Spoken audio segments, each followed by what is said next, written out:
one problem out of millions that you encounter with any business, even outside of the home services, where it's like the solution is just one, getting real with what's actually happening, and then two, creating a solution where both parties are properly incentivized.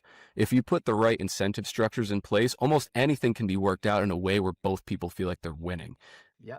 Obviously, depending on the problem, it can be a little trickier to manage than just, hey, we're going to help you get work on the side. But the point stands where it's like, a lot of times just take a step back and think about, okay, what does this person really want?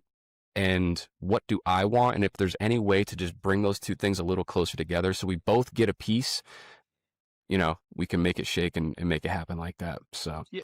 Yeah, anything with business, right? Not just that situation, but anything with business. It's not just black and white. There's a lot of gray in between yeah. there.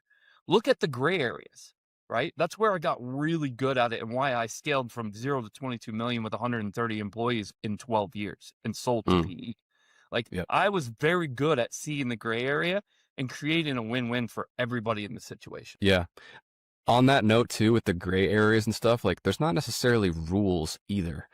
Like No. if you asked anybody, should I let my employees do work on the side? They would say, no, that doesn't make any sense. Why would you do that?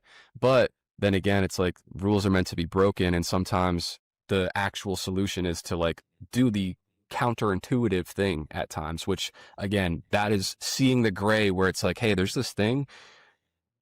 Common sense maybe tells me to not do this, but at the same time, if everyone's treating it that way, we're not going to end up any different than they did. So let's think outside the box here and be creative with how we solve it. And there really is no right or wrong way. It's about solving it as an individual with your situation. So Yeah.